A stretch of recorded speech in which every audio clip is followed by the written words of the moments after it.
Zakweli, l'entretien de la matinale. L'invité aujourd'hui avec vous, Kalatoumi Abdelhadi. Bonjour Kala. Bonjour Yomna, bonjour à toutes et à tous. Et ce matin, nous sommes avec Isiaka Abdilan, ancien conseiller départemental de Bandarbois. Bonjour. Bonjour. Merci d'être avec nous ce matin, avec vous, comme on va le faire toute la semaine. Nous, on va continuer avec cette loi Mayotte. Alors, on a dit camoufler pour le gouvernement au sujet de cette loi pour le développement accéléré de Mayotte. Mais peut-être que le gouvernement n'a pas dit son dernier mot parce qu'hier, on a vu la tribune publiée par les maires de Mayotte ainsi que 3 parlementaires macronistes, Tani Mohamed Solihi, Hassani Abdallah ainsi que la députée Ramlati Ali. Ils demandent aux élus du département de revoir leur position. C'est faisable? Je crois qu'il faut placer les choses dans leur contexte. Le gouvernement a saisi le conseil départemental pour avis. Le président Benissa a eu l'audace de consulter à la fois ses collègues du conseil départemental et les forces vives du pays, qui lui ont tous fait remarquer que le compte n'y est pas, après un mois de concertation. Je crois que l'avis défavorable donné par le conseil départemental est le reflet et l'avis de la population mahoraise. J'ajouterai que dans une pareille situation, le gouvernement n'a pas consulté, et ce n'est pas les textes qui le disent, ne devait pas consulter les parlementaires ou le président de l'association des maires. Les seuls organismes délibérants qui ont été consultés, c'est le 16e qui a donné un avis défavorable, je dirais très réservé, et le Conseil général qui a donné un avis défavorable. Donc je pense que ces deux institutions consultées, ils ont donné un avis défavorable. Il n'y a pas lieu de débat derrière. Reste au gouvernement de tirer les conséquences de ces deux positions. On a quand même des élus aujourd'hui donc, qui assurent un peu le service après-vente, en tout cas la défense de cette loi. Et dans cette tribune, on entend ici et là aussi des gens dire que peut-être que le département, les élus du département ont cédé à la pression populaire ou est-ce qu'ils ont des postures politiciennes comme il est dit dans la tribune. Je rappelle juste à l'attention de nos éditeurs que le sénateur Tani, par exemple, n'a jamais pris part au débat. Il le disait dès le départ, qu'il ne fallait pas un débat, il ne fallait pas une concertation puisque le développement de Mayotte pouvait être engagé à partir de la loi de 2017. Il avait sûrement ses raisons. Alors, ça m'étonne qu'il s'empare aujourd'hui de ce projet de loi alors que lui-même, il avait refusé de participer à la concertation. Vous pensez que ça vient de là-haut? On leur a demandé d'assurer un peu une communication derrière? Ils ont fait un constat. Ils ont constaté que le texte est vide. Ils sont allés plus loin que les observations du conseil départemental, que les observations Parce qu'ils constatent même que ni les propositions de l'association des maires, ni les propositions écrites du conseil général, du conseil départemental n'ont pas été prises en compte. Comment peuvent-ils aujourd'hui, alors qu'ils ont fait le même constat que les élus du conseil départemental, comment peuvent aujourd'hui venir nous dire que le conseil départemental doit revoir sa position? C'est quand même aberrant. Alors j'ajouterai juste qu'ils sont en train de sauver la face du ministre des Outre-mer.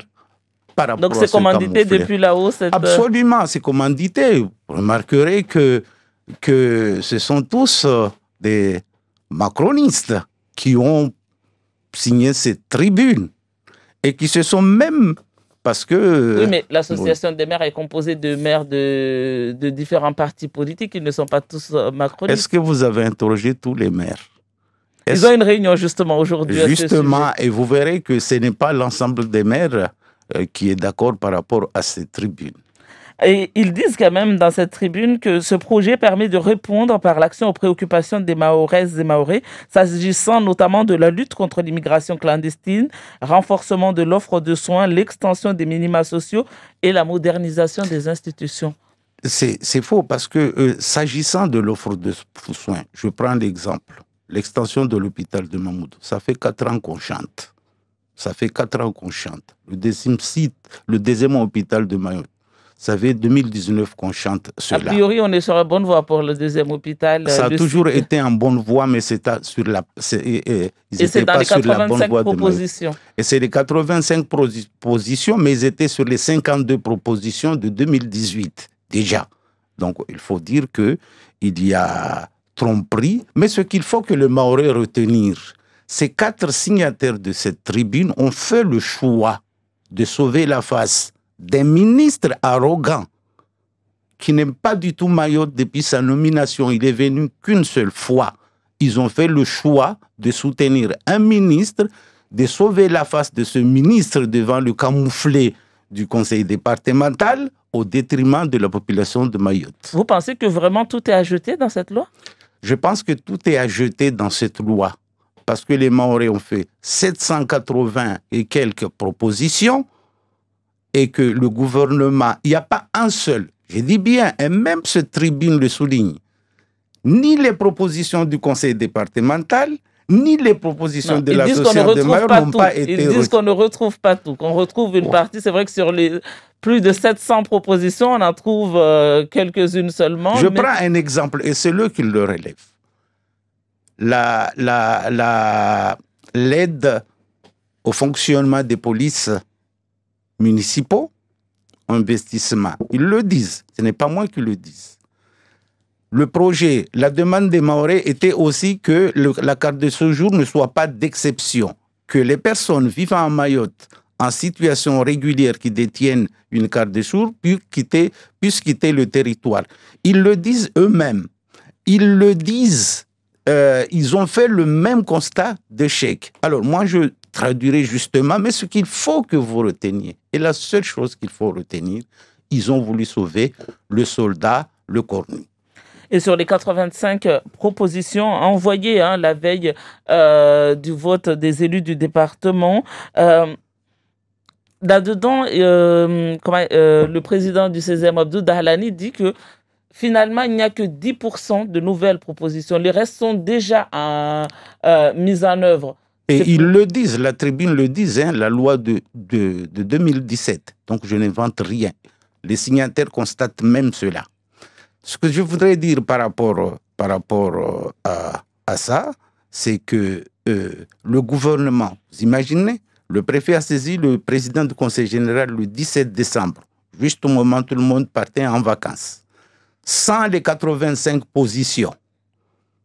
Et donc, c'est au moment où le gouvernement a senti qu'il y a une fronde contre ce texte que précipitamment, ils ont envoyé, à la veille du vote du conseil départemental, ces propositions. Je pense qu'on se moquait un peu de nous et je crois que les Mahorais, par l'intermédiaire de leurs élus, ont pris la bonne décision. Est-ce que le cœur de cette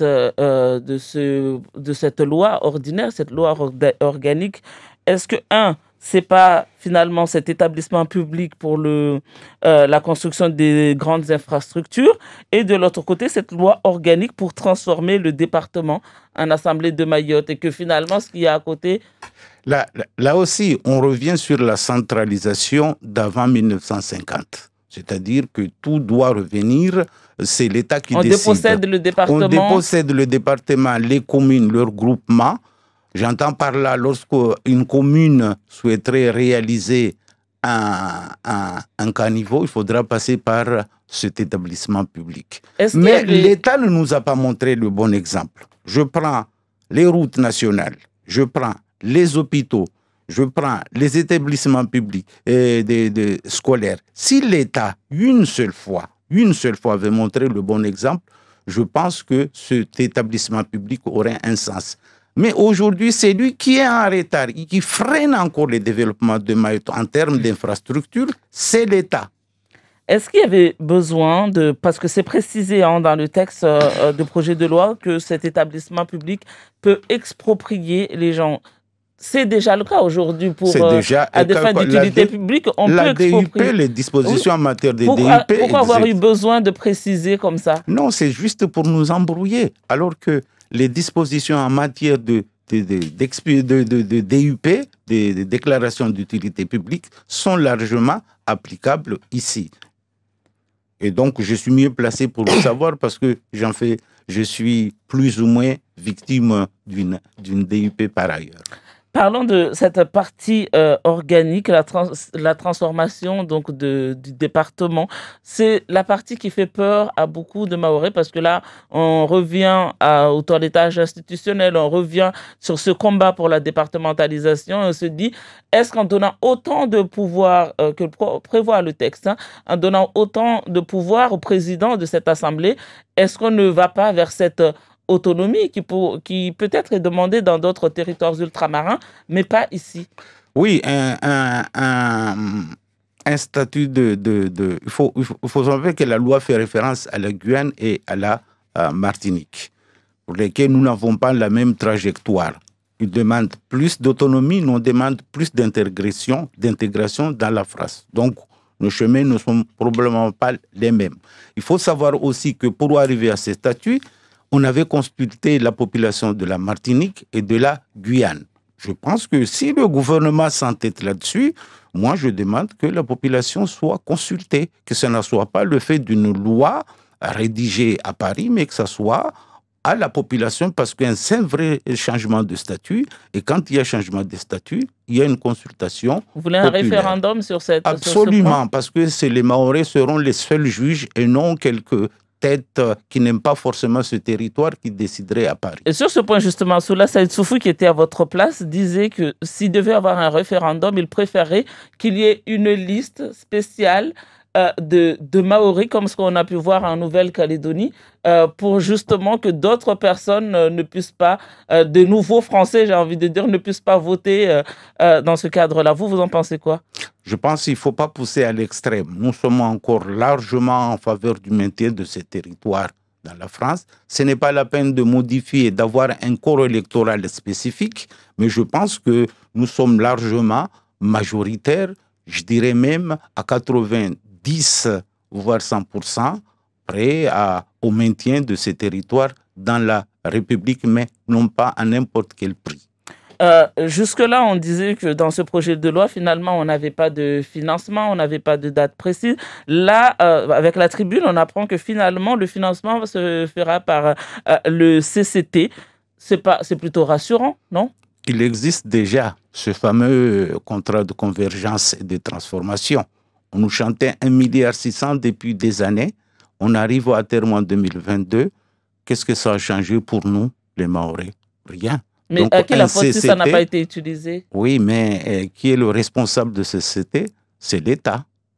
Donc je pense qu'il ne faut pas non plus nous mener en bateau. Le CCT existe déjà, il arrive à terme en 2000. Cette année, si on fait le bilan, on verra que il n'a pas transformé, en tout cas n'a pas transformé le visage de Mayotte. Est-ce que c'est de la faute de l'État? Je reviens encore à ma question. Ça n'est pas que la faute de l'État si cet argent n'a pas été utilisé? Oui, mais si on parle de l'ANRU, c'est l'État.